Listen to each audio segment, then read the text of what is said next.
FR అని రాస్తే అయిపోద్ది. సరే. So now we start French Revolution. So French Revolution is majorly occurred during did you know year? Anyone? ఎవరిని అడగొద్దు, నువ్వే చెప్పాయి. నేను చెప్పాలి. ఎవరిని మమ్మల్ని క్వశ్చన్లు అడగొద్దు, మేము ఆన్సర్లు చెప్పేవాళ్ళం కాదు. So this time Louis XIV is the king of the France. So ఎన్నో Louis?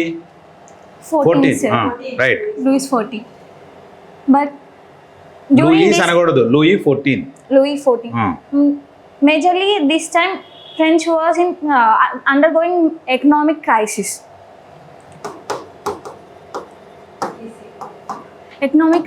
Why? Because already French people supported American Revolution లోని ఒక 13 colonies వాళ్ళు ఎవరి నుంచి బ్రిటిష్ నుంచి లిబరేట్ అవ్వడానికి ఎకనామిక్గా సపోర్ట్ చేసింది French and Spanish people. These people supported American revolution. So in order to support the revolution they funded their war.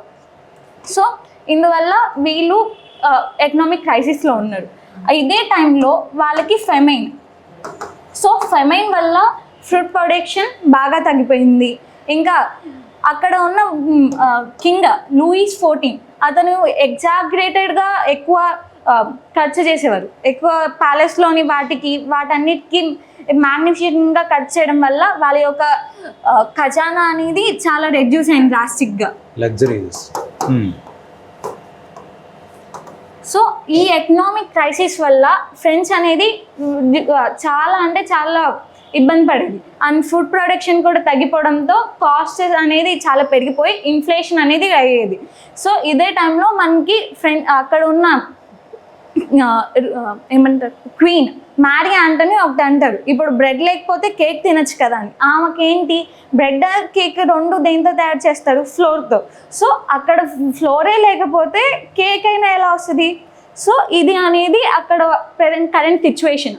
Famine జరుగుతుంది, అలానే వాళ్ళ యొక్క ఫండ్ అమెరికన్ రెవల్యూషన్ ఫండ్ చేయడం వల్ల వాళ్ళ యొక్క ఏమంటారు మనీ అనేది తగ్గిపోయింది. అలానే కింగ్ యొక్క లగ్జరీ ఎక్స్పెన్సెస్. ఆ తర్వాత ఫ్రెంచ్లోని సోషల్ స్ట్రాటిఫికేషన్ చూద్దాం. ఫ్రెంచ్లో 3 ఎస్టేట్స్ ఉంటారు. First, second, third. Noble first clergy people, second noble, third ఎస్టేట్లో peasants, other merchants, these classes ఉంటారు. దీంట్లో మెయిన్గా ఏం జరిగిందంటే ఫస్ట్ ఎస్టేట్కి సెకండ్ ఎస్టేట్కి నార్మల్ అసెంబ్లీ ఉంటుంది. అసెంబ్లీలో ఉన్నప్పుడు ఫస్ట్ ఎస్టేట్ పీపుల్కి సెకండ్ ఎస్టేట్ పీపుల్కి 1 ఓట్. కానీ థర్డ్ ఎస్టేట్లో పాపులేషన్ అనేది చాలా ఎక్కువ ఉంటుంది.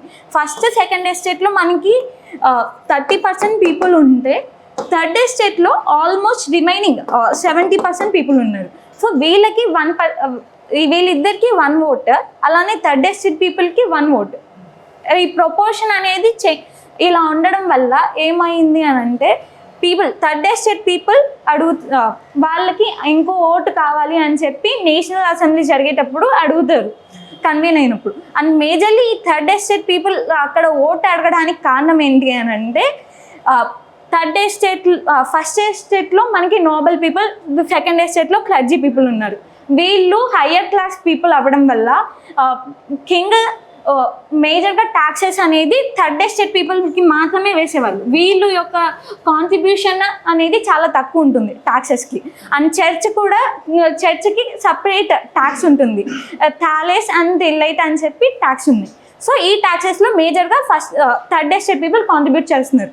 సపోజ్ ఇప్పుడు third estate people first second estate people మీద ట్యాక్స్ వేయండి అని చెప్పి ఒక ప్రపోజల్ పెడితే అక్కడ వీళ్ళకి 1 ఓట్ ఉంది, వీళ్ళకి 1 ఓట్, వీళ్ళకి 1 ఓట్. అప్పుడు వీళ్ళిద్దరూ అగైనెస్ట్గా ఓట్ చేస్తారు, వీళ్ళేమో పాజిటివ్గా ఓట్ చేస్తారు. సో అప్పుడు ఎవరికి అడ్వాంటేజ్? ఫస్ట్ సెకండ్ వాళ్ళకి. సో దీనికి కింగ్ కానీ ఆ నేషనల్ అసెంబ్లీ కానీ రిజెక్ట్ చేస్తారు. రిజెక్ట్ చేయడం వల్ల ఈ థర్డ్ ఎస్టేట్ పీపుల్ బయటికి వచ్చేసి వాళ్ళు ఒక టెన్నిస్ కోర్ట్లో మీట్ అవుతారు. దీన్నే టెన్నిస్ కోర్ట్ మీటింగ్ అని చెప్పి అంటారు. సో దీని తర్వాత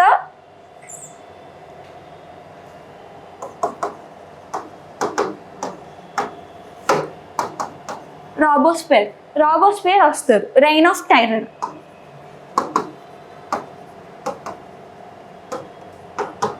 సో వీళ్ళందరూ ఈ అగ్రవేటెడ్ అయిన థర్డ్ ఎస్టేట్ పీపుల్ అందరూ కలిసి ప్యారిస్లోని అక్కడ మార్సెలిస్ అనే ఒక వార్ ప్రిజన్ ఉంటుంది, వార్ ప్రిజన్లోకి మార్చేసి అక్కడ ఉన్న ఒక ఆర్మీకి అంతా లూట్ చేసి అక్కడ ఉన్న ప్రజెంట్ కింగ్ లూయిస్ 14ని తీసేసి వీళ్ళు అక్కడున్న గవర్నమెంట్ని అక్వైర్ చేసుకుంటారు. దీని తర్వాత ఈ రైన్ ఆఫ్ టెర్రర్లో రాబోస్పేర్ ఇతను మేజర్ రెవల్యూషనిస్ట్, ఇతను తన హ్యాండ్స్లోకి మొత్తం కంట్రోల్ అంతా తీసుకుంటారు ఫ్రెంచ్ని. రాబోస్పేర్ ఏంటి అని అంటే first estate and second estate people, వాళ్ళు మనకి ఏంటి మన యొక్క గ్రీవియన్సెస్కి మన యొక్క సఫరింగ్స్కి main reason first and second estate people. So why should we concern about them అని చెప్పి ప్రతి దాంట్లో వాళ్ళని చాలా తక్కువ చేస్తారు.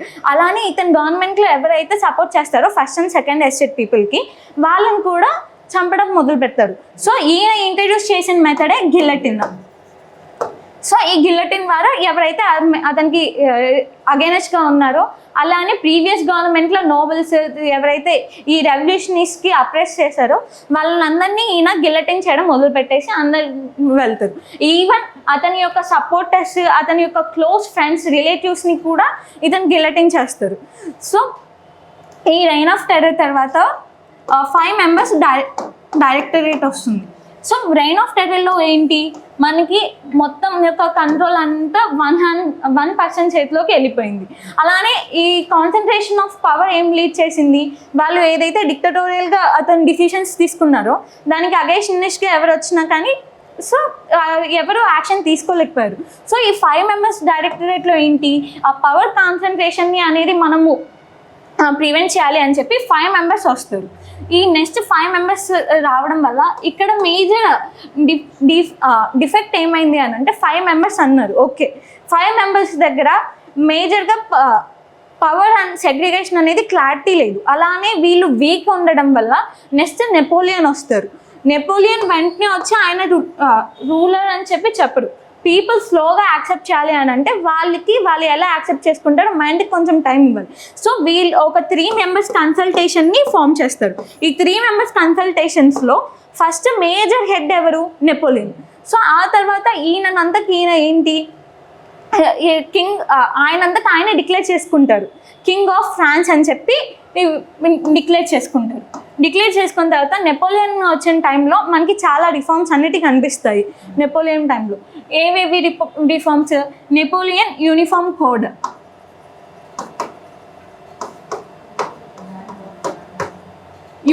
కోడ్, అలానే చర్చ్. ఇంతకుముందు మనం చూసాము చర్చ్ మేజర్గా ఏమంటారు ప్రాపర్టీ కానీ ఇంకా రిసోర్సెస్ అన్నీ కాన్సన్ట్రేటెడ్ బై చర్చ్. సో ఈ చర్చ్ దగ్గర ఉన్న యొక్క రిసోర్సెస్ని, ల్యాండ్ని ఇతను తీసేసుకొని వీటిని అగైన్ రీడిస్ట్రిబ్యూట్ చేస్తారు. అలానే యూనిఫామ్ వెయిట్స్ అండ్ కోట్స్, అలానే ఇలా మేజర్గా ఒక రిఫార్మ్స్ అన్నీ తీసుకొని వస్తారు. నెపోలియన్ ఈ సేమ్ టైంలో ఏం చేస్తారు, మొత్తం యూరోప్ అంతటిని కాంక్వెస్ట్ చేసుకోవడానికి ట్రై చేస్తారు. యూరోప్ అంతటిని కాంక్వెస్ట్ చేసుకోవడానికి చూస్తే ఆల్రెడీ మనం ఫ్రెంచ్ రెవల్యూషన్లో ఏమైంది, అక్కడ ఒక క్రైసిస్ రావడం వల్ల వీళ్ళందరికీ ఒక ఫ్రాటర్నిటీ ఇంకా లిబర్టీ ఇలాంటి వాల్యూస్ అనేవి ఎమర్జ్ అయ్యాయి ఫ్రెంచ్ రెవల్యూషన్లో. ఇదే సేమ్ టైంలో నెపోలియన్ అదర్ వాటిని కాంక్వెస్ట్ చేసుకోవడం వల్ల నేషనలిజం ఇలాంటి వాల్యూస్ అనేవి ఇంకా బలపడ్డాయి మొత్తం యూరోప్లో. అలానే ఇక్కడి నుంచి నెపోలియన్ కాంక్వెస్ట్ చేసుకోవడం వల్ల ఏవైతే ఇక్కడ అక్కడ ఉన్న స్కాలర్స్ యొక్క వర్క్స్ అనేటివి మేజర్ యూరోపియన్ కంట్రీస్కి స్ప్రెడ్ అయ్యాయి కూడా. So Napoleon uniform code, uniform weights, measures, ఇంకా ట్రేడ్ 39 టారిఫ్ జోన్స్ ఉంటాయి. ఈ 39 టారిఫ్ జోన్స్ని నెపోలియన్ అబాలిష్ చేసి మొత్తం ఇంటిగ్రేట్ చేస్తారు, ఎకనామిక్ ఇంటిగ్రేషన్. సో దీనివల్ల నెపోలియన్ టైంలో ఎకనామిక్ ప్రాస్పరిటీ అనేది కూడా అయింది. సేమ్ టైంలో నెపోలియన్ కాంక్వెస్ట్ అనేది అక్కడ ఉన్న బిగ్ మేజర్ ఎగ్జిస్టింగ్ పవర్స్కి వాళ్ళ యొక్క ఎగ్జిస్టెన్స్ని థ్రెట్ చేయడంతో వాళ్ళు ఇతని మీదకి వార్కి వస్తారు. Britain, Russia, Austria, Russia. So these countries నెపోలియన్తో గొడవకు వస్తారు.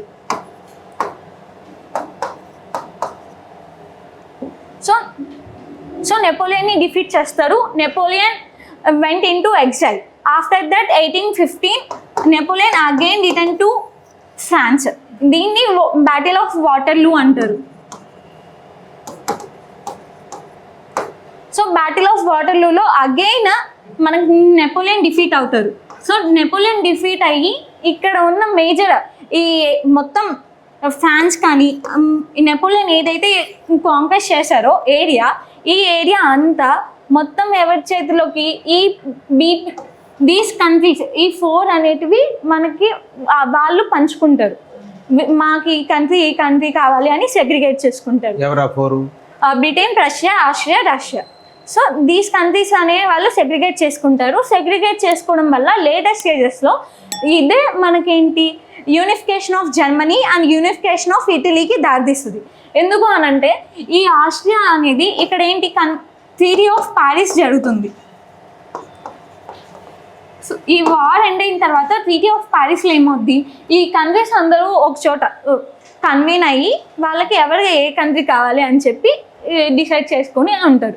అందులో మేజర్గా ఆ ట్రీటీ అనేది ఎక్కడ జరిగింది, ఆస్ట్రియా. సో ఆస్ట్రియాలో అప్పటికున్న హెడ్ ఎవరు, ప్రిన్స్ మ్యాటర్నిక్ తెలివిగా ఏం చేస్తారు అంటే మేజర్గా ఇక్కడ రైన్లాండ్ కానీ ఇంకా మేజర్ ఏరియాస్ ఏవైతే ఉన్నాయో అవన్నీ ఎవరి దగ్గరికి, ఆస్ట్రియాకి వస్తాయి. సో మెజారిటీ భాగం అనేది ఆస్ట్రియాకి వెళ్ళిపోయింది. ఈ మిగతా కంట్రీస్కి ఏదో కొంచెం చిన్న పార్ట్స్, లేకపోతే they don't have any advantage.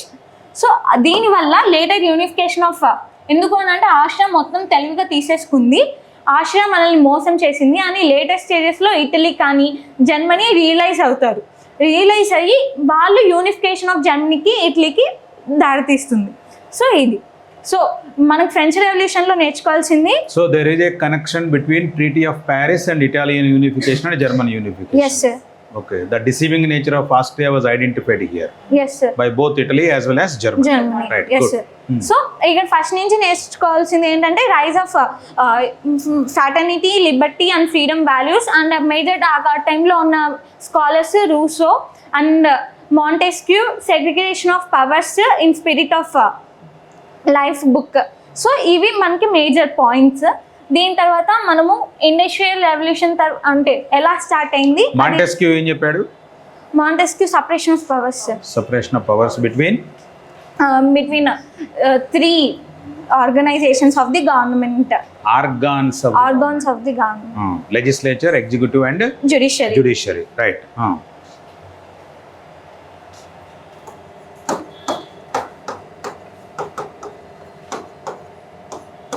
So industrial revolution మనకి ఫస్ట్ ఏ కంట్రీలో స్టార్ట్ అయింది అని అంటే Britain.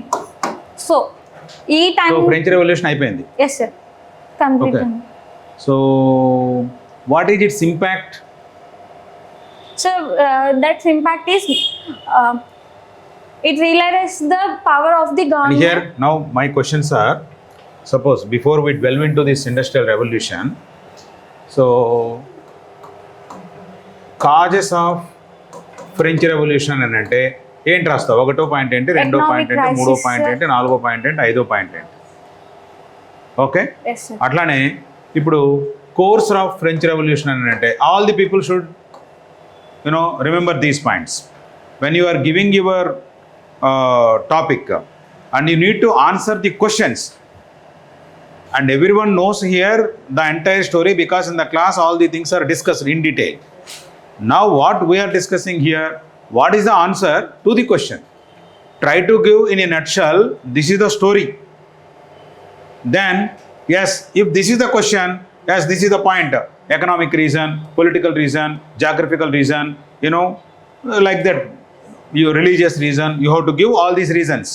Then what is the course, how it started, what happened, how it went on. Okay, then course, nature, what's the nature of the French Revolution, then what is the impact, and is there any relation with India? So ee 4 questions ki naaku answer cheyali meeru. So while studying you need to focus on these areas. When there is any event, the event should happen with the several factors. What are those? Factor 1, factor 2, factor 3, factor 4. నాకు కట్టే కొట్టే తెచ్చే అన్నట్టుగా చెప్పాలి. Okay. This is what is essential. దాన్ని మనము కూలంకుషంగా discuss చేయాలి. ఇప్పుడు వాటర్లూలో ఎవరు ఓడిపోయారు మంజుష? వాటర్లూ బ్యాటిల్లో ఎవరు ఓడిపోయారు?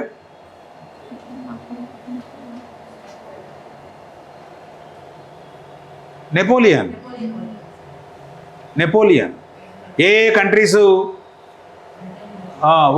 ఓడగొట్టాయి నెపోలియన్ని? Britain, Austria, Russia. ఓకే, ఇక అవి మనం డిస్కస్ చేసేదే ఎందుకు? అందుకు. Is it clear? ఏ సంవత్సరంలో జరిగింది లక్ష్మి వాటర్లు? 1815. 1815లో జరిగింది. 1915 కాదు, 1815లో జరిగింది. 1815లో మన కంట్రీలో ఏం జరుగుతూ ఉంది? 1813 చార్టర్ యాక్ట్ అయింది. 1813 చార్టర్ యాక్ట్ అక్కడ అయింది, మన దగ్గర కాదు అయింది. దాని ఇంపాక్ట్ మన దగ్గర పడుతుంది. 1813 చార్టర్ యాక్ట్ యొక్క ఇంపార్టెన్స్ ఏంటి? And the British trades except tea తప్ప మిగతా except tea and China trade, opium. China and tea were separated, other trade was continues sir. Monopoly తీసేశారు, అవునా కదా? మొనోపొలీ తీశారు. మన రూలర్స్ ఎవరు అప్పుడు?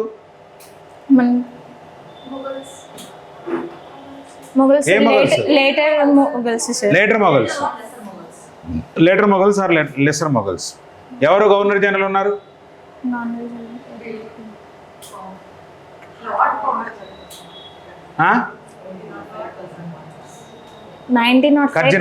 అది 1900, ఇది 1800, 1815. సార్ గవర్నర్ జనరల్స్ సపరేట్ స్టేజెస్లో ఉన్నారు సార్. ఇంకా రాలేదు కానీ sir, governor general of India ఇంకా ఫామ్ అవ్వలేదు. గవర్నర్ జనరల్ ఆఫ్ బెంగాల్ వచ్చాడు కదా?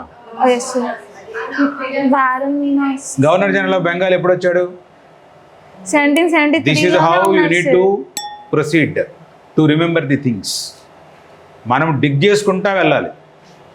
ఒకటి చదువుతున్నప్పుడు ఇంకొకటి మర్చిపోతే కష్టం. మేము ప్రపంచ చరిత్ర చదువుతున్నాము, ఇప్పుడు ఇండియన్ హిస్టరీ గురించి అడగొద్దని అంటే కుదరదు. ఇక్కడ మనం అట్నుంచి ఇటు ఇట్నుంచి అటు పిచ్చపాటిగా పిచ్చగా మాట్లాడుకుంటే మనకు అన్ని క్లారిటీ వస్తూ ఉంటాయి.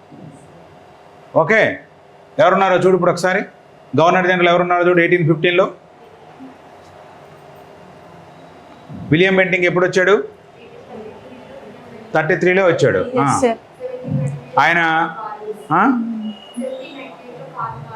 కార్నవాలిస్ ఉన్నాడు 99. దేనికి కార్నవాలిస్ ఏం చేశాడు?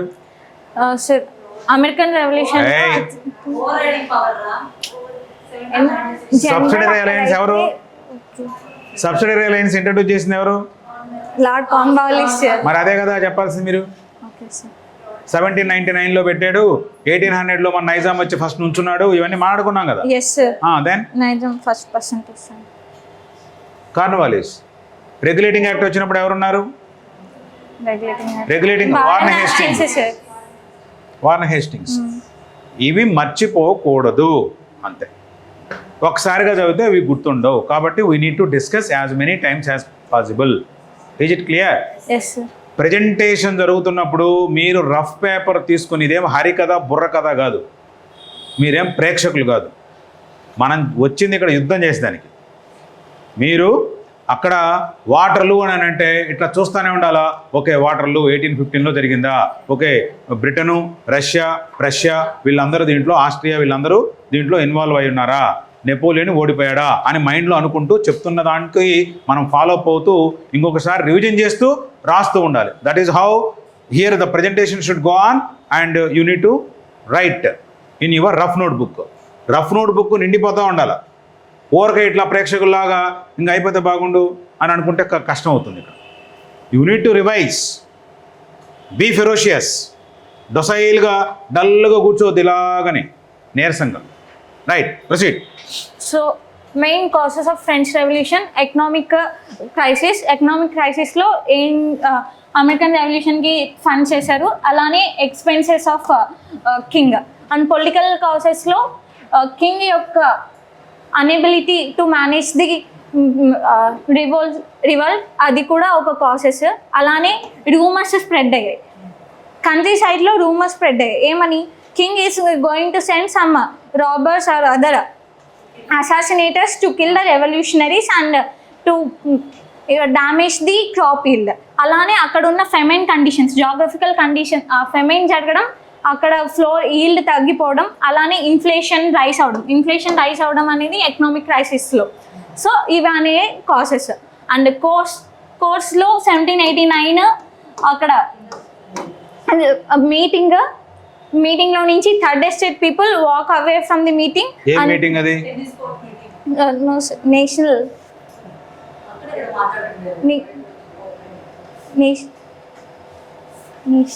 నేషనల్ పార్లమెంట్ ఏంటిది? General estates meeting.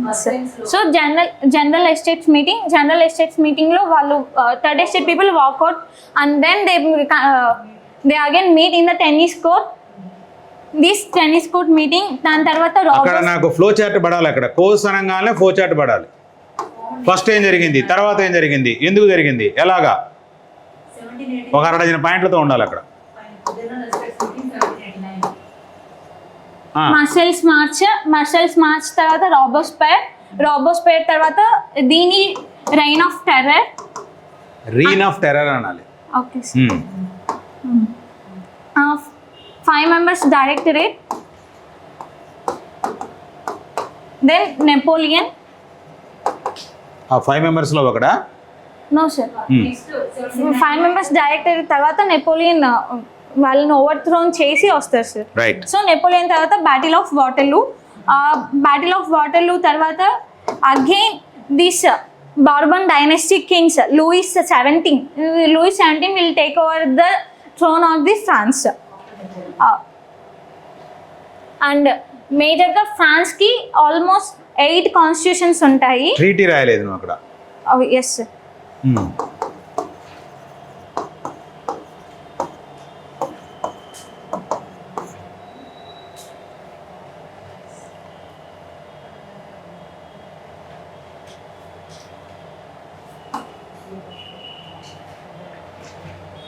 సో నేచర్లో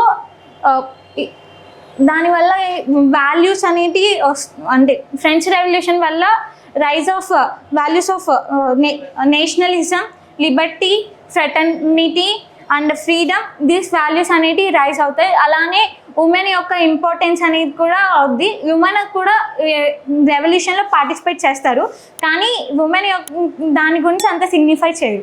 కానీ అదే మనం రష్యన్ రెవల్యూషన్కి వస్తే అక్కడ ఉమెన్ గురించి మనకి మేజర్గా ఎక్కువ రోల్ అనేది కనిపిస్తుంది.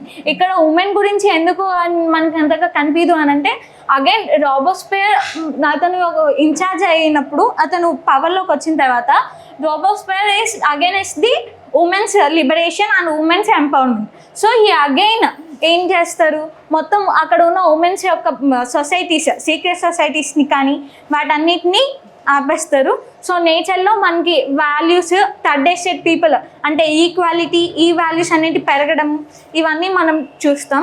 అండ్ ఇంపాక్ట్కి వచ్చేసరికి ఇదే ఇంపాక్ట్ ఇండియా మీద ఎలా అయింది, లేటర్ మనకి కాన్స్టిట్యూషన్ వచ్చిన తర్వాత లిబర్టీ, ఈక్వాలిటీ, ఫ్రెటర్నిటీ, ఈ వాల్యూస్ మనం కాన్స్టిట్యూషన్లో ప్రియాంబుల్లో ఇంక్లూడ్ చేసుకున్నాం. సో ఇవి డైరెక్ట్గా ఎవరి నుంచి, ఫ్రెంచ్ నుంచి మనం చూసుకున్నాం. అదే మనం యూరోప్కి కానీ నెక్స్ట్ వేరే సొసైటీస్కి చూస్తే ఈ వాల్యూస్ అనేవి లేటర్ వేరే ఏమంటారు కంట్రీస్కి కూడా స్ప్రెడ్ అయ్యాయి. అవే లేటర్ మనకి యూనిఫికేషన్ ఆఫ్ జర్మనీకి, యూనిఫికేషన్ ఆఫ్ ఇటలీకి, వాటికి దారితీస్తాయి. సో లేటెస్ట్ స్టేజెస్లో యూనిఫికేషన్ ఆఫ్ ఇటలీలో మౌంట్ క్యావర్, అక్కడ ఉన్న గారిబాల్డి, వీళ్ళు పవర్లోకి వచ్చి యూనిఫికేషన్ ఆఫ్ ఇటలీ జరగాలి, ఓకే మన మొత్తం ఇటలీ అనేది ఒక సోవరిన్, ఒక మేజర్ కంట్రీగా కావాలి అని చెప్పి అతను అనుకోవడం. జర్మనీలో చూస్తే బిస్మార్క్ రావడం, బిస్మార్క్ యూనిఫికేషన్ ఆఫ్ జర్మనీ కావాలి అనుకోవడం. అండ్ ఇండియాలో కూడా మనకి ఆ వాల్యూస్ అనేటి అప్పుడు ఫ్రీడమ్ మూమెంట్లో మన అంటే ఫ్రీడమ్ ఫైటర్స్ వాళ్ళు ఇంక్లూడ్ చేసుకొని ఓకే ఈ వాల్యూస్ ఉన్నాయి, మన ఫ్రెంచ్ రెవల్యూషన్ ఇది, ఫ్రెంచ్ రెవల్యూషన్స్లో స్కాలర్స్ రూసో మాంటెస్క్యూ ఓకే వీళ్ళ వాల్యూస్ ఇది అని చెప్పి వాళ్ళు ఇంక్లూడ్ చేసుకుంటారు. మన ఫ్రీడమ్ ఫైట్ మూమెంట్లో ఇవి వాళ్ళని ఇన్స్పైర్ చేస్తాయి. సో ఇది industrial revolution. So industrial revolution first start అయింది బ్రిటన్. అలా విడగొట్టడానికి ప్రయత్నించి ఇండస్ట్రియల్ రెవల్యూషన్. ఓకే ఇప్పుడు లాస్ట్ లో ఫ్రెంచ్ రెవల్యూషన్ చెప్పావు కదా, ఇది చెప్పిన తర్వాత ముందు స్టోరీ ఇవ్వు, తర్వాత విడగొట్టేసేసి. Okay sir. Causes force nature impact. So industrial revolution first బ్రిటన్లో స్టార్ట్ అయింది మనకి. సో ఫస్ట్ బ్రిటన్లోనే మనకి ఎందుకు స్టార్ట్ అయింది ఇండస్ట్రియల్ రెవల్యూషన్?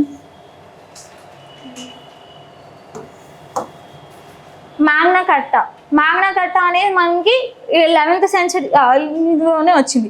సో 11th centuryలోనే వచ్చినప్పుడు people demanded some rights from the government. ఈ రైట్స్ వల్ల వాళ్ళకి ఏమైంది, పీపుల్కి వాళ్ళకి కావాల్సిన రైట్స్ అనేవి ఉన్నాయి. అలానే అక్కడ ఒక రిపబ్లిక్ వచ్చారు, అంటే ప్రైమ్ మినిస్టర్ కానీ సంథింగ్ ఒక పార్లమెంట్ అనేది ఫామ్ అయింది. పార్లమెంట్ అనేది ఫామ్ అయ్యి అక్కడ ఒక స్టేబుల్ కండిషన్స్ వచ్చాయి. ఇప్పుడు ఒక కంట్రీలో కూప్స్ అనేవి జరుగుతూనే ఉన్నాయి. ఓకే ఒక మిలిటరీ గవర్నమెంట్ వస్తుంది, అక్కడ ఉన్న ఎగ్జిస్టింగ్ గవర్నమెంట్ని ఓవర్థ్రోన్ చేసి అలా చేస్తే అక్కడ స్టెబిలిటీ అనేది పోతుంది. స్టెబిలిటీ అనేది వెళ్ళింది అని అంటే automatically it will impact the economic and political and agriculture all other aspects of the nation. So ఈ స్టెబిలిటీ ఆఫ్ ది గవర్నమెంట్ అనేది చాలా ఇంపార్టెంట్. ఈ స్టెబిలిటీ పరంగా మనకి ఇండస్ట్రియల్ అంటే బ్రిటన్లో మనకి ఆల్రెడీ ఆ స్టెబిలిటీ అనేది ఉంది. తర్వాత మనకి ఇండస్ట్రియల్ రెవల్యూషన్ అనేది 18th centuryలో జరిగింది. 18th century టైంకి మనకి ఏమైంది, స్టెబిలిటీ వల్ల ఏం జరుగుతుంది అంటావు ఫైనల్గా? స్టెబిలిటీ వల్ల ఎకనామిక్ కానీ అవన్నీ ఇంపాక్ట్ డిస్టర్బ్ అవ్వవు సార్. ఒక రూరల్ ఉంటారు, వాళ్ళు వచ్చిన పాలసీస్ అవన్నీ కంటిన్యూ అవుతూ ఉంటాయి. ఇప్పుడు ఇండస్ట్రియల్ రెవల్యూషన్కి ఏం కావాలి మామూలుగా?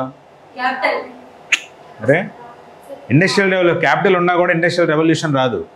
ఇండస్ట్రియల్ రెవల్యూషన్కి ఏం రావాలి? ఇన్నోవేషన్స్, మైండ్ కూల్గా ఉండి ఇన్నోవేషన్స్ కావాలి. ఇప్పుడు ఇక్కడ మనం ప్రశాంతంగా ఎవరితో భయము ఏమీ లేకోకుండా మనం ప్రశాంతంగా చదువుకుంటున్నాం. నీ డ్రెస్ నువ్వు వేసుకున్నావు, నా డ్రెస్ నేను వేసుకున్నాను, ప్రశాంతంగా చదువుకుంటున్నాం. అలజడి గందరగోళము, వేరే వాళ్ళు వస్తారేమో, ఇప్పుడు మనకి పొద్దున బతుకుతామా చస్తామా అనేటువంటి నక్సలైట్లు ప్రాబ్లం ఉన్నాయా, లేకపోతే ఇంకొకరు దొంగలు వచ్చి మనల్ని రాబరీ చేస్తారా, లేకపోతే పొద్దున పోతే మళ్ళీ ఫుడ్ ఉందా లేదా. ఓకే పొద్దున్నే బ్రేక్ఫాస్ట్ చేసాము, మధ్యాహ్నం వాళ్ళు తయారు చేస్తారు, పిలుస్తారు మనల్ని. కాబట్టి ఇక్కడ మనం చేయాల్సిన పని ఏంటి? కూల్గా ప్రశాంతంగా చదువుతున్నాం, మనము ఎలాంటి టెన్షన్స్ ఏం లేకుండా కూర్చున్నాం. కాబట్టి నాకు 4 నావెల్టీ థింగ్స్ వస్తున్నాయి. దానికి కాజెస్ అంటున్నావు, దానికి నేచర్ అంటున్నావు, దానికి ఇంపాక్ట్ అంటున్నాము, ప్రశాంతంగా డిస్కస్ చేసుకున్నాం. అలజడి ఉన్నటువంటి వాడు ఈ పనులన్నీ చేయలేడు, టెన్షన్తో ఉన్నటువంటి వాడు అసలే చేయలేడు. ఇప్పుడు ఎగ్జాము ఇంకో 2 నెలల్లో ఎగ్జామ్ ఉంది అని అంటే ఈ పనులన్నీ మనం చేయగలుగుతామా? చాలా కూల్ ప్రశాంతమైనటువంటి వాతావరణంలో ఉంటే మన మైండ్ ప్లెజెంట్గా పనిచేస్తుంది. అదే జరిగింది ఆ స్టెబిలిటీలో, యూకేలో. ఓకే ఆ స్టెబిలిటీ వచ్చింది కాబట్టి సైన్స్ ఇవాల్వ్ అయింది. Okay question and answers discussion జరిగాయి, డిబేట్స్ జరిగాయి, దాంట్లో నుంచి సైన్స్ వచ్చింది, సైన్స్లో నుంచి ఇండస్ట్రియల్ రెవల్యూషన్ వచ్చింది. ప్రొసీడ్. ఏం చేస్తున్నావు? ట్రాన్స్ అట్లాంటిక్ కాంప్రమైజ్ అవ్వము. సో ట్రాన్స్ అట్లాంటిక్ ఏంటిది, ఇది అమెరికానా? ఎస్. సో ట్రాన్స్ అట్లాంటిక్ ట్రేడ్లో ఏమైంది, ఆల్రెడీ బ్రిటన్కి ఇక్కడ 13 కాలనీస్ ఉన్నాయి అమెరికాలో. పెన్ను మార్చుకో ఇది. సో 13 కాలనీస్ ఉన్నాయి. ఈ 13 కాలనీస్లో ఏం చేస్తున్నారు, ఇక్కడ నుంచి వాళ్ళ దగ్గర ఉన్న కరెన్సీతో ఇక్కడ వచ్చి ఇక్కడ స్లేవ్స్ని కొనుక్కుంటున్నారు.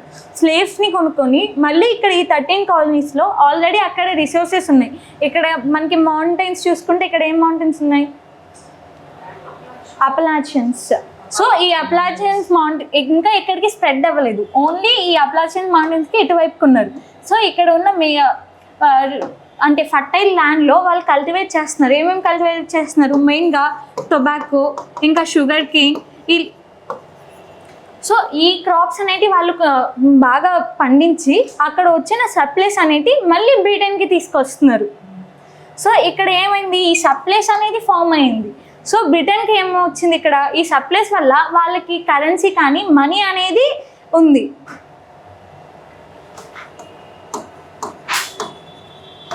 ట్రాన్స్ అట్లాంటిక్ ట్రేడ్. సో ఇది అలానే ఎన్క్లోజర్ మూమెంట్.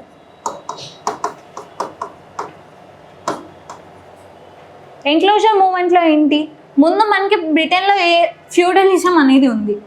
ఫ్యూడలిజం అనేది దేనిగా కన్వర్ట్ అయింది, క్యాపిటలిజంగా కన్వర్ట్ అయింది. సో ఆ టైంలో మనకి ఎకనామిక్స్ లైక్ ఆడమ్ స్మిత్ వాళ్ళు అనేవాళ్ళు ఎవాల్వ్ అయ్యి మనకి క్యాపిటలిజం రావాలి, ఓకే ఇన్వెస్ట్మెంట్ చేయాలి, మనకు ప్రాఫిట్ ముఖ్యం, ప్రాఫిట్ మోటివ్ అని చెప్పి ప్రాఫిట్ మోటివ్తో డ్రైవ్ అయ్యి వాళ్ళు ఫ్యూడలిజం నుంచి క్యాపిటలిజంగా కన్వర్ట్ అయ్యారు. సో క్యాపిటలిజంలో ఏమైంది, ఎన్క్లోజర్ మూమెంట్. ఈ ఎన్క్లోజర్ మూమెంట్ వల్ల అక్కడ ఉన్న ల్యాండ్ కన్సాలిడేషన్, ల్యాండ్ అనేది బిగ్ ఎస్టేట్స్లో ఉన్న ల్యాండ్ అంతా వాళ్ళు ముందు ఏదైతే ల్యాండ్ ఉందో దానికి కన్సల్ కట్టేసుకోవడం మొదలుపెట్టారు. ఈ కన్సల్ కట్టేసుకొని బయట వాళ్ళు లోవర్ క్లాస్ పీపుల్ కానీ పీజన్స్ వాళ్ళని అలో చేయడం అలో చేయట్లేదు. సో ఇక్కడ ల్యాండ్ అనేది మేజర్ పెద్ద ల్యాండ్ లార్డ్స్ వాళ్ళ చేతిలో కన్సాలిడేట్ అయింది. అదర్ పీపుల్కి యాక్సెస్ అనేది లేదు. దీనివల్ల జాబ్ ఆపర్చునిటీస్ కానీ ఎంప్లాయ్మెంట్ కానీ తగ్గిపోయింది. ఆల్రెడీ మనం ఏం మాట్లాడుకున్నాం, ఈ అంటే ఇదే టైంలో బ్రిటన్లో స్టెబిలిటీ ఉంది. స్టెబిలిటీ ఉండడం, అలాగే ఏదైనా వార్స్ బ్రిటన్ ఇన్వాల్వ్ అయితే ఆ వార్స్ అన్ని ఎక్కడ జరుగుతున్నాయి, అదర్ యూరోపియన్ అక్కడ జరుగుతున్నాయి, యూరోపియన్ మెయిన్ లైన్లో జరుగుతున్నాయి. ఈ డైరెక్ట్గా బ్రిటన్లో ఏ ఇంపాక్ట్ లేదు, ఇన్ఫ్రాస్ట్రక్చర్ లాసెస్ కానీ ఏమీ లేవు.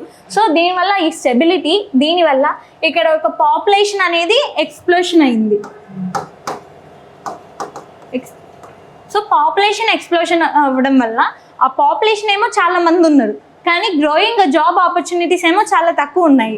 సో ఈ రీజన్స్ వల్ల మనకి ఇండస్ట్రియల్ రెవల్యూషన్ అనేది స్టార్ట్ అయింది బ్రిటన్లో. ఏ ఎన్క్లోజర్ యాక్ట్, అలానే క్యాపిటలిజం నుంచి ఇది రావడం. అలాగే బ్రిటన్ ఏమైంది, అంటే ఇక్కడ ఏదో ఒక చిన్న ఐలాండ్, ఈ చిన్న ఐలాండ్కి వాటర్ అనేది బాగా అవైలబిలిటీ ఎక్కువ ఉంది.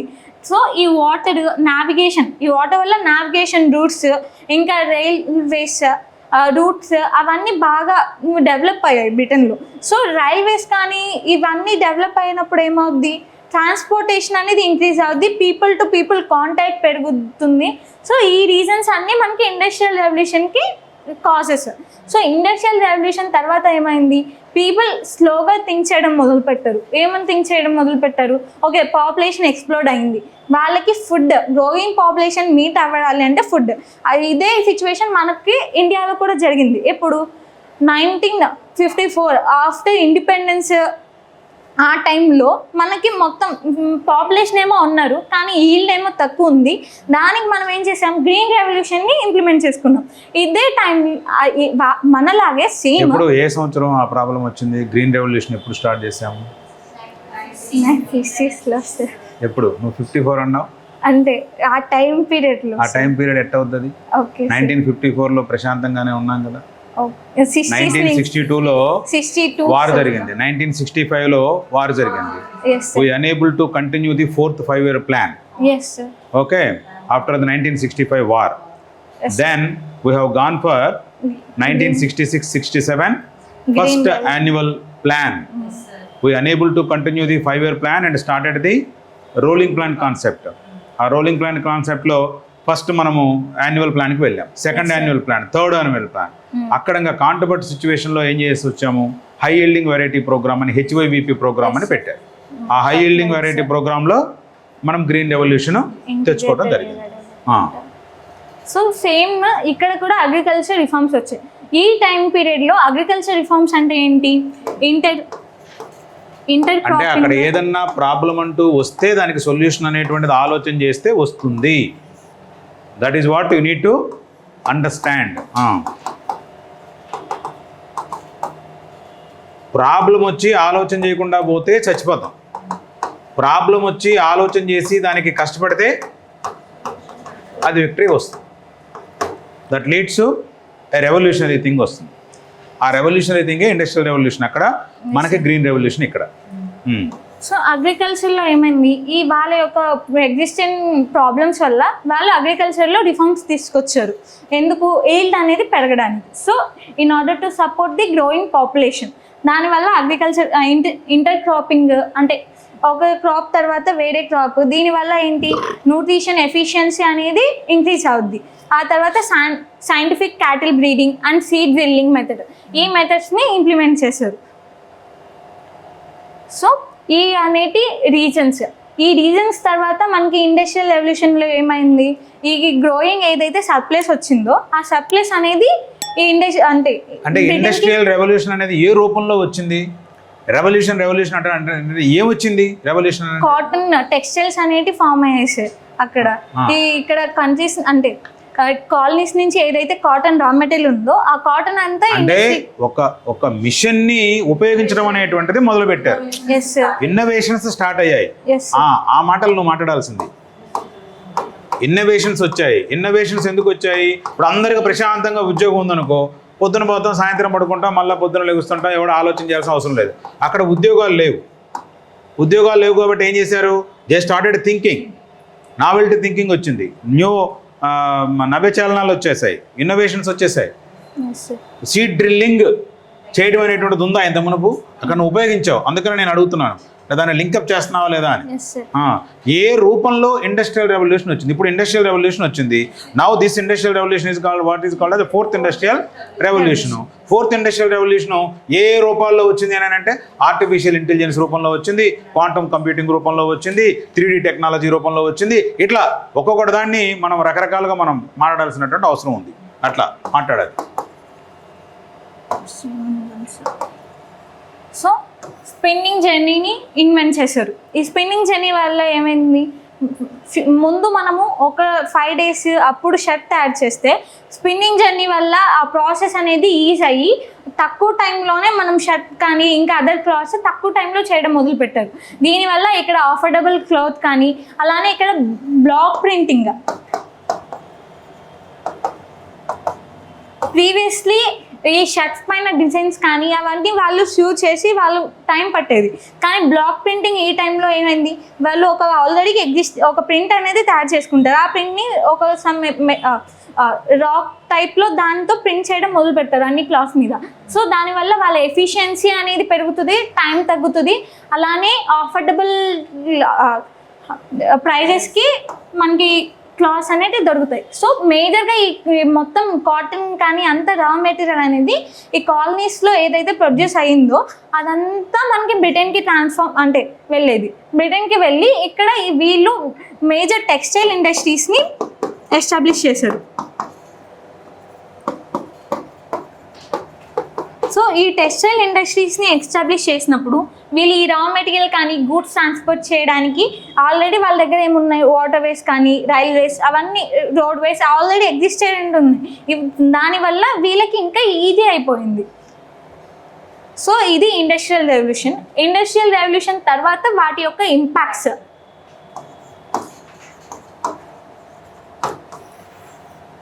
సో వర్కింగ్ అవర్స్ అనేవి పెరిగిపోయాయి.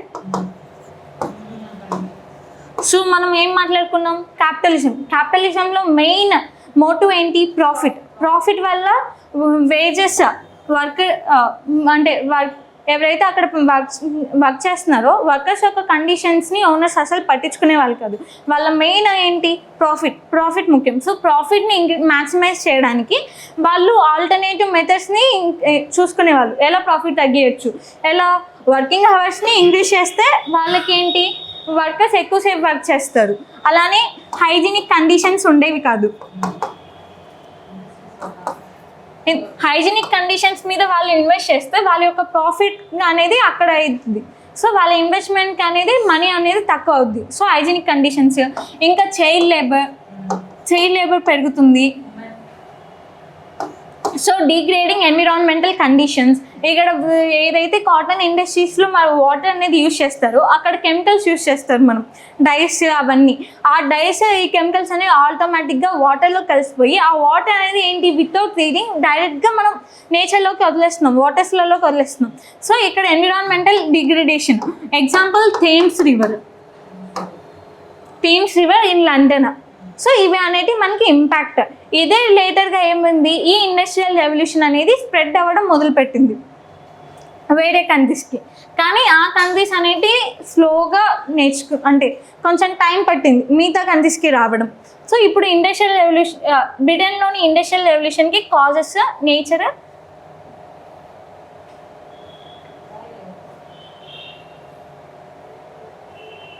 So causes, course, nature and impact చూద్దాం. కాజెస్ మనం మాట్లాడుకున్నాము, enclosure movement, stability of the government and population explosion, ఇవన్నీ conversion of feudalism to capitalism, ఇవన్నీ మనకి రీజన్స్. కోర్స్ ఎలా అయింది, ఇన్వెన్షన్ ఆఫ్ స్పిన్నింగ్ జెన్నీ కానీ స్టీమ్ ఇంజన్స్, ఇంకా అవన్నీ మనకి అవ్వడం వల్ల టెక్స్టైల్ ఇండస్ట్రీ అనేది బాగా గ్రో అయింది. సేమ్ టైం టెక్స్టైల్ ఇండస్ట్రీతో పాటు కెమికల్ డైస్, సో ఆ ఇండస్ట్రీ కూడా బాగా డెవలప్ అయింది. కెమికల్ డైస్ ఎందుకు పెరిగాయంటే మనం మెయిన్లీ టెక్స్టైల్ ఇండస్ట్రీలో వాడేది ఏంటి అని అంటే డైస్ యూస్ చేస్తాము. సో మెకనైజేషన్ అనేది బాగా పెరిగిపోయింది. అండ్ నేచర్లో వాళ్ళ మోటివ్ అనేది క్యాపిటలిజంకి కన్వర్ట్ అయింది. అండ్ ఇంపాక్ట్ వచ్చేసి working surroundings deterioration, working hours increase, child labour increase అయింది. సో ఈ చైల్డ్ లేబర్ ఇంక్రీజ్ అయ్యి నెగటివ్ ఇంపాక్ట్ చెప్తున్నావు. Positive impact economic growths and the mechanization improve అయింది. efficiency of mechanization is introduced into the human life in a very big way. Yes sir. It drastically affected the other social, cultural, economic aspects of a human being, because that became the core feature and marginal features were changed automatically. నువ్వు రావాలి కదా అది, నువ్వు ఆ హిస్టరీలోనే ఉండిపోతే ఎలాగా? You need to apply your anthropological knowledge in writing the impacts. ఎన్ని impacts గురించి మనం మాట్లాడుకున్నాం? అన్ని ఇంపాక్ట్స్లో మనం ఏమేమి మాట్లాడుతున్నామో ఆ మైండ్ సెట్ మీకు ఎక్కడికి రావాలి, అర్థమవుతుందా? సో క్యాపిటలిజం అనేది ఇంట్రడ్యూస్ అవ్వడం వల్ల పీపుల్ అనే వాళ్ళు 2 క్లాసెస్గా డివైడ్ అయ్యారు, bourgeoisie class and proletariat class.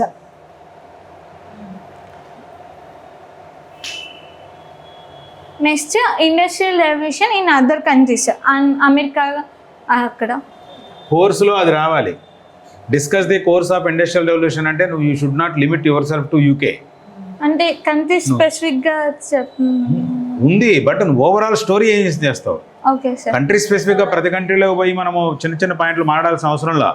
నువ్వు ఇప్పుడు ఒక ఫ్లో ఇవ్వాలి కదా. Okay sir. 2 నిమిషాలు చెప్పాలంటే ఎలాగా, 20 నిమిషాలు చెప్పాలంటే ఎలాగా, 2 గంటలు చెప్పాలంటే ఎలాగా? Okay sir. థింక్ చేయి. అమెరికా, రష్యా,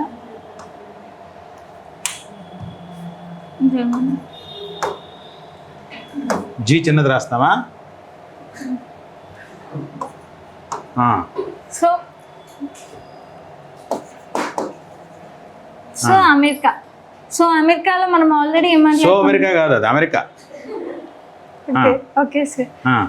అమెరికాలో మనం ఏం మాట్లాడుకున్నాం, 13 కంట్రీస్ అనేటివి వాళ్ళు ఇంగ్లాండ్ నుంచి కాలనీస్ ఇంగ్లాండ్ నుంచి లిబరేట్ అయిన తర్వాత వాళ్ళకి ఆల్రెడీ ఏంటి బ్రిటిష్ వాళ్ళు ఉన్నప్పుడు ఇక్కడ ఉన్న ఫర్టైల్ లిబరలైజేషన్ ఎప్పుడు జరిగింది? అమెరికన్ రెవల్యూషన్, ఇండస్ట్రియల్ రెవల్యూషన్ కన్నా ముందా వెనకాలనా? ముందే అయింది సార్, 1789 8 కదా, 93. సో అమెరికన్ రెవల్యూషన్ తర్వాత అమెరికన్స్ అనే వాళ్ళు లిబరేట్ అయ్యారు బ్రిటన్ నుంచి. వాళ్ళకి ఒక అటానమీ కానీ అది అనేది ఆల్రెడీ ఉంది. అండ్ సేమ్ టైం ఇక్కడ ఉన్న వాళ్ళు ఏంటి రోడ్ వేస్ కానీ అవన్నీ డెవలప్ అయ్యాయి. బ్రిటిష్ వాళ్ళు వీళ్ళని కాలనైజ్ చేసేటప్పుడు వాళ్ళు వీళ్ళని ఆల్మోస్ట్ ఈక్వల్గానే ట్రీట్ చేశారు. సో ఈక్వల్గానే ట్రీట్ చేసినప్పుడు వాళ్ళ మైండ్ సెట్ వీళ్ళ మైండ్ సెట్ ఆల్మోస్ట్ కొంచెం ఒకేలా ఉండేది. సో అక్కడ ఉన్న ఇన్నోవేషన్ కానీ వాళ్ళ మైండ్ సెట్ అనేది same mind set American people కూడా ఉండేది. అండ్ అమెరికన్ పీపుల్కి ఏమైంది, అక్కడ ఆల్రెడీ అమెరికన్ రెవల్యూషన్ తర్వాత అక్కడ ఒక గవర్నమెంట్ ఫామ్ అయింది. గవర్నమెంట్ ఫామ్ అయ్యి అదొక డెమోక్రసీగా మారిపోయింది. సో ఇక్కడ కూడా మనకి స్టేబుల్ కండిషన్స్, సేమ్ కండిషన్స్ కనిపిస్తాయి. అండ్ ఆల్రెడీ అమెరికన్ రెవల్యూషన్లో ఏంటి అని అంటే 2 క్లాసెస్ పీపుల్ వస్తారు. One white people and other black people.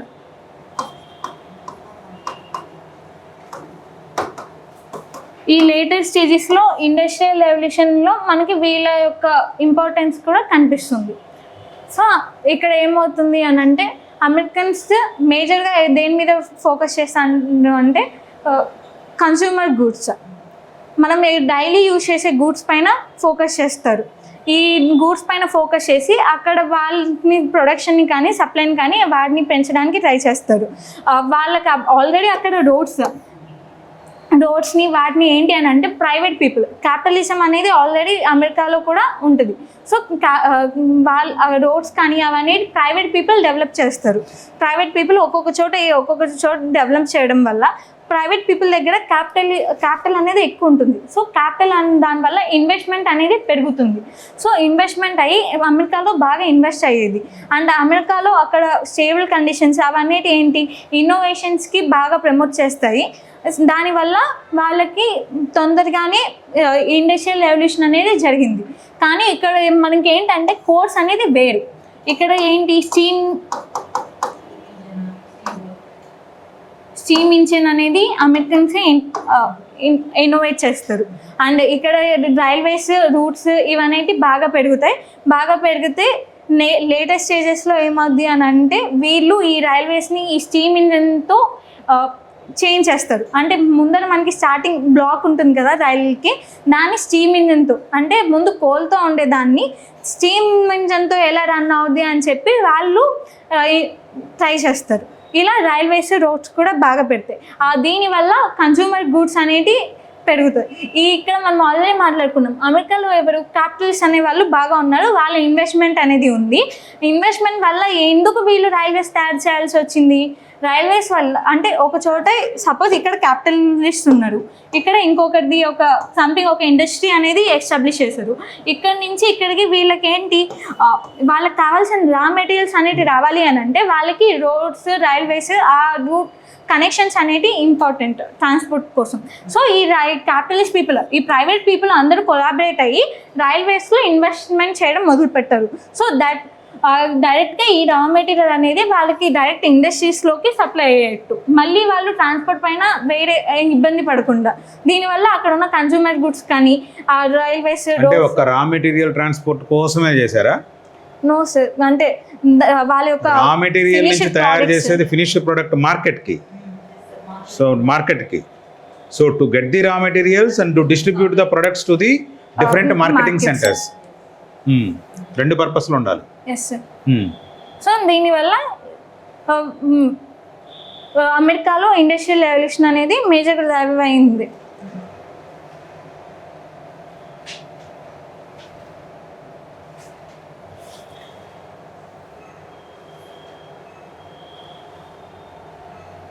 So Germany,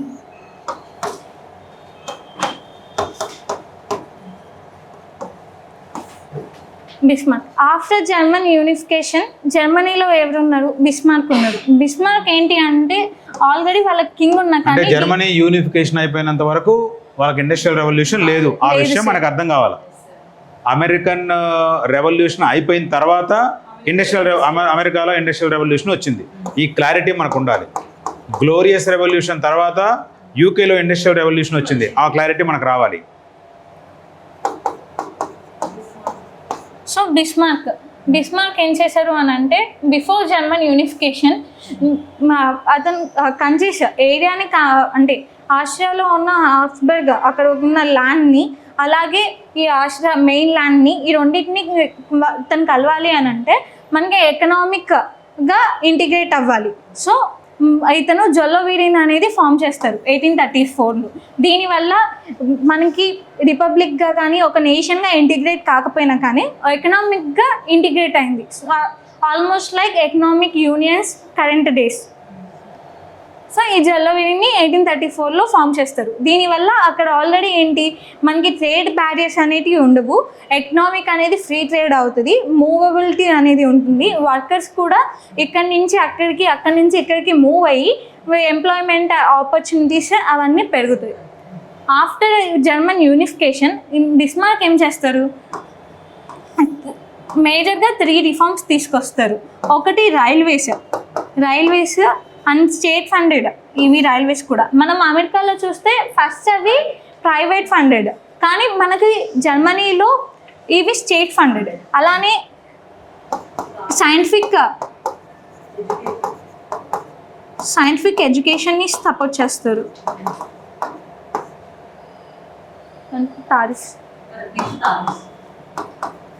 so scientific ఎడ్యుకేషన్ని support చేస్తారు, రైల్వేస్ని సపోర్ట్ చేస్తారు. సో రైల్వేస్ వల్ల ఫ్రీ ట్రేడ్, మూవబిలిటీ ఇవన్నీ ఇంక్రీజ్ అవుతాయి. సైంటిఫిక్ ఎడ్యుకేషన్ జర్మనీ స్టేటే వాళ్ళ యొక్క స్టూడెంట్స్ని అదర్ కంట్రీస్కి కానీ ఇంకా బెటర్ ఎక్కడైతే అంటే స్కూల్స్ వాటన్నిటికీ పంపించి సైంటిఫిక్ ఎడ్యుకేషన్ని మీరు నేర్చుకొని వచ్చి మన కంట్రీలో ఇన్వెస్ట్ చేయండి, మన కంట్రీలో ఇన్నోవేషన్ చేయండి అని చెప్పి ఫోర్స్ చేస్తారు. సో దీనివల్ల అక్కడ ఉన్న పీపుల్ అంటే వాళ్ళు ఏం చేస్తున్నారు, హ్యూమన్ క్యాపిటల్ని ఎన్హాన్స్ చేస్తున్నారు.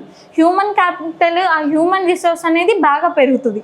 టారిఫ్స్ ఇప్పుడు ఏదైతే జర్మన్లో అన్నికి వస్తున్నాయో గూడ్స్, ఆ గూడ్స్ అన్నిటిపైన టారిఫ్స్ ట్యాక్సెస్ వేయడం వల్ల ఆ జర్మనీలోకి వచ్చే గూడ్స్ యొక్క వాల్యూ అనేది ఇంక్రీజ్ అవుద్ది. ఆటోమేటిక్గా ఏ గూడ్స్ కొంటారు, జర్మనీలో ఇండిజినియస్గా ఏ గూడ్స్ అయితే ప్రొడ్యూస్ చేస్తారో అవి ఈ గూడ్స్తో కంపేర్ చేస్తే ఆ గూడ్స్ యొక్క రేట్ తక్కువ ఉంటుంది కాబట్టి ఇండిజినియస్ గూడ్స్ని ప్రమోట్ చేస్తున్నారు. అండ్ ఈ సైంటిఫిక్ ఎడ్యుకేషన్లో మెయిన్గా వాళ్ళు ఫోకస్ చేసేదంటే ఆటోమొబైల్స్. మనం ఇప్పటికీ కూడా చూస్తే అన్నీ అంటే గుర్తొచ్చేది ఆటోమొబైల్స్. వాళ్ళు తయారు చేసిన కార్స్ ఇంకా మెషిన్స్ అవన్నీ మనకి బాగా కనిపిస్తాయి. సో దీనివల్ల జర్మనీలో అంటే బిస్మార్క్ తీసుకొచ్చిన ఈ రిఫార్మ్స్ వల్ల జర్మనీ అదర్ కంట్రీస్ కన్నా కొంచెం ముందే ఇండస్ట్రియల్ రెవల్యూషన్ని తీసుకొచ్చింది. అది లేట్గా వచ్చినా కానీ ఆ కోర్స్ టైం పీరియడ్ అనేది తక్కువ పడింది. రేట్ ఆఫ్ గ్రోత్ ఎక్కువ ఉంది. Yes sir.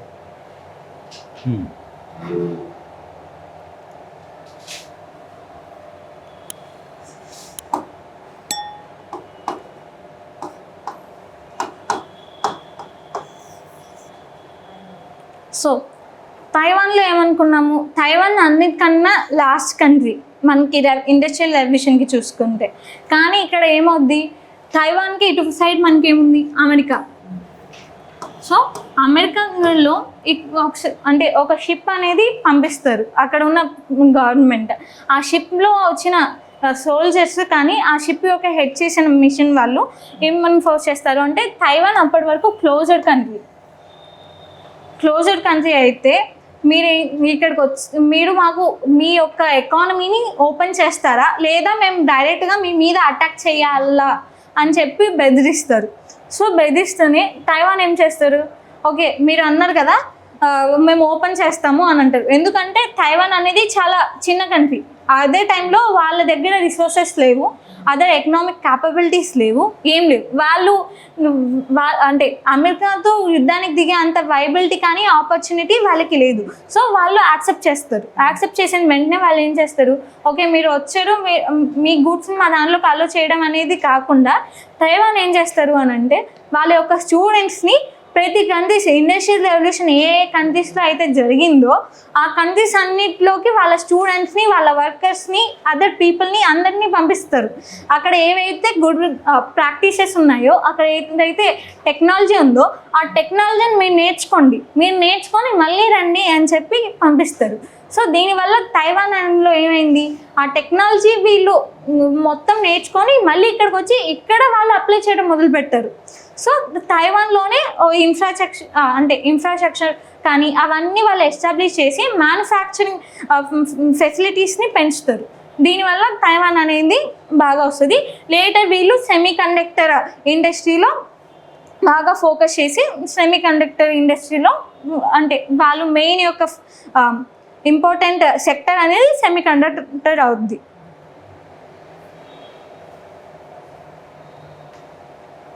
అంతే sir. Japan Japan. Okay okay India sir. ఇండియాలో ఇండస్ట్రియల్ రెవల్యూషన్ అనేది పూర్తిగా రాలేదు సార్. ఎందుకు అని అంటే ఇండస్ట్రియల్ రెవల్యూషన్ అని అంటే transformation from primary sector to tertiary sector, where tertiary sector is contributing to the major percentage of the GDP and tertiary sector is encompassing larger proportion of the populations. But in India, we directly transform from first primary sector to tertiary sector instead of secondary sector. So దీనివల్ల మనం అంటే secondary సెక్టర్లో ఏదైతే people encompass అవ్వాలో వాళ్ళు దాంట్లో అవ్వలేదు. So డైరెక్ట్గా సర్వీసెస్కి వెళ్ళిపోయారు. సో ఇండియా అనేది ఇంకా ఇండస్ట్రియల్ రెవల్యూషన్ని అందుకోవాలి. ఓకే. సో అది జపాన్ జపాన్ కూడా ఇండస్ట్రియల్ రెవల్యూషన్ అనేది అయింది. సో ఎందుకు reasons? So Japan and Taiwan same టైంలో అవుతాయి సార్. జపాన్ కూడా సేమ్ వాళ్ళు ఫోకస్ చేయడం ఏంటి, ఓకే సారీ సార్, జపాన్లో ఏంటి అంటే మీజీ రిస్టోరేషన్.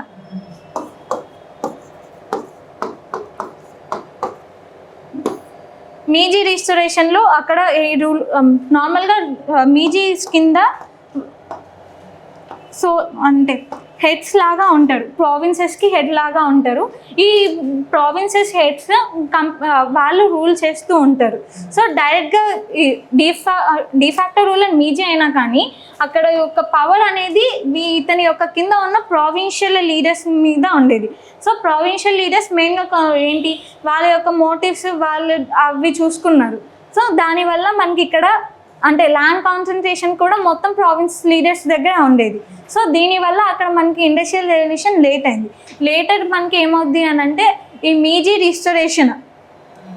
రిస్టోరేషన్ అయిన తర్వాత పీపుల్ అనేవాళ్ళు వీళ్ళ క్లచెస్ నుంచి బయటకు వచ్చారు. అంటే ప్రావిన్షియల్ లీడర్స్ యొక్క క్లచెస్ నుంచి బయటకు వచ్చి వాళ్ళు ఇన్నోవేషన్ డ్రైవ్ చేసుకొని అక్కడ టెక్నాలజీ కానీ వాటి మీద ఫోకస్ చేయడం ఎక్కువ పెట్టారు. సో సేమ్ ఇక్కడ కూడా మనకి సైంటిఫిక్ టెక్నాలజీ, ఎడ్యుకేషన్ దాని మీద ఫోకస్ చేశారు. అదే టైంలో వీళ్ళు ఏంటి వేరే స్టేట్స్కి అనే కాకుండా వాళ్ళ ఓన్ అంటే ఎడ్యుకేషన్ ఇన్స్టిట్యూషన్స్ అవన్నీ ఎస్టాబ్లిష్ చేసుకొని దానివల్ల ఇండస్ట్రియల్ రెవల్యూషన్ని అంటే ఈ ఎడ్యుకేషన్ సైంటిఫిక్ టెక్నాలజీ అనేది మెయిన్ రీజన్. ఓకేనా సార్? అది ఒకటే కాదు, there are number of factors and what is the course of industrial revolution in Japan is also old question. Yes. Right, good.